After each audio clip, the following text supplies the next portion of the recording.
Good morning. It's so awesome to have you guys with us here today again. And today we're going to be speaking about something that I'm very passionate about, and that is finding your imagination.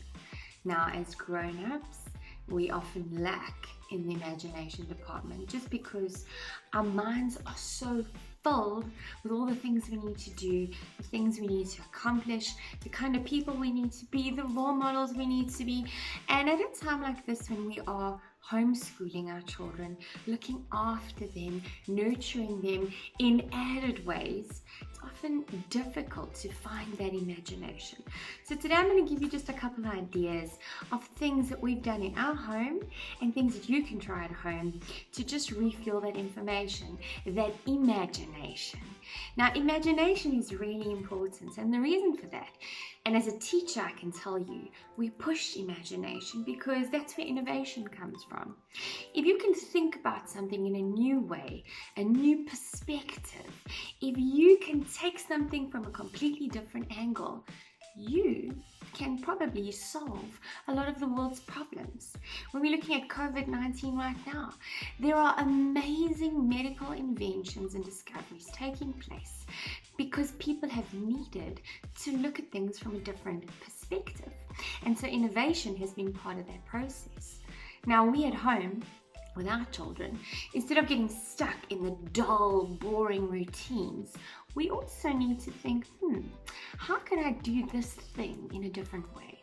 And so I encourage you for a couple minutes every day. If you have more time, that's great. Do the following things with your children. And yes, I say do it with them. Don't just let them do it on their own, because it's just as important that you're unlocking your own imagination. Regardless of your professional title, you need to actively be growing and learning every day. So the first thing, in my home, we have a table that always has crafts on it. And it does look a little bit messy. I'm not going to show it to you right now, because right now there's a Lego city on it that's continually being developed. Right now there are crafts across the table. And I make sure that I always leave things that the kids can cut and paste and make. I leave puzzles out. I switch and swap things that can be left. And then what I do is I'll plant an idea. So the other day we watched an amazing concert on TV, and it was about COVID-19 to raise funds for it. And a lot of the people were wearing the COVID-19 masks. So I said to my kids, right, a little challenge. Why don't you guys today see whether you can make a really cool COVID-19 mask out of the things that we've got on this table? And they made the most amazing masks, and we'll put some pictures of those up just now. And they're not really going to save everyone or anyone, but they just applied their minds to figuring it out. They even got so far as to attach things so that it could be connected to your face. So what I like to do is have that table available just with random assortments of things, string and twine and crayons and cookies, papers, recycled bits of things, bottles, etc. And then they know where to go, and if they've got an idea, they go and design it, they go and make it. They've made every single thing under the sun in the last few weeks just by me having that table accessible. So creativity needs to be nurtured in that you need to have something for them to be creative with. The next one is creative games. Now, creative games are so simple. Things like charades. Charades will never go out of fashion, because charades is a game where I take my imagination and I've got to try and act something out to you. And I've even used things like charades and Pictionary just to help my son learn his English and Afrikaans words. Simple little spelling words that he'll write down on a little card. We pop them in a box, and what he has to do then, he's got to act these things out for me. And acting as a form of creativity is a fantastic opportunity for children to express themselves. You can ask them, guys, don't you want to do a play for mom today about how you're feeling about lockdown? Put a little something together. In our home, we also have puppets. And so our kids will often say, right, mom and dad, you're buying tickets, you're watching a puppet show. Now, those are places, those are opportunities where your kids get to be creative. Another thing I love to do is give the kids a random object. And I say to them, right, here's this coaster. This coaster says happy.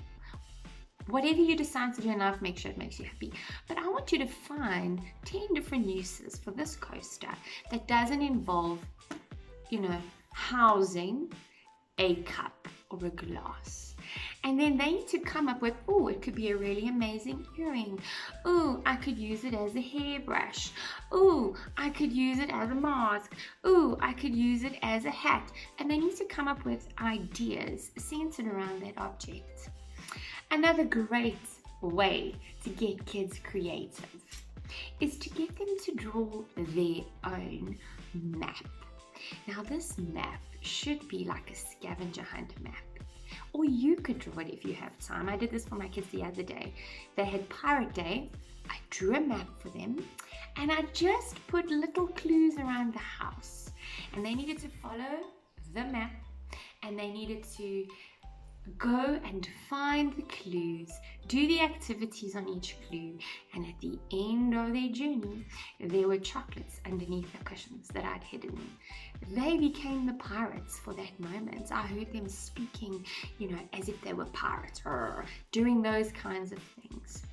And obviously, a golden favorite is the fort building process. My kids currently are sleeping in my son's room, where they've designed a huge fort out of blankets. And I was not part of the process. I want them to do it on their own. They designed the first fort and they slept in it that evening.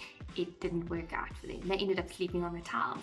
So they reimagined their fort yesterday and they put some things in place to make sure that they were more comfy, they were warmer, and that they had enough room. They learned from their previous day's fort and the things that didn't work.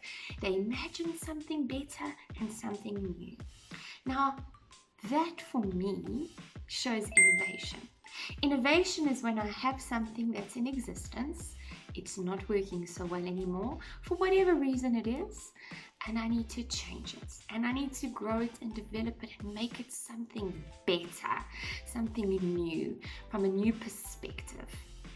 I encourage you to take the time to play the simple games with your children, to take the time to engage with them in free imaginative play, and to just take the time to be at their level. The reason I'm sitting on the floor today is because it's so important that we get down to the creative, imaginative level of our children. And you'll see you yourself will start finding innovative solutions to things that are way simpler than what you could have ever imagined. Remember to like, to share, to subscribe, and let me know if there's anything else that you want us to chat about. See you next time.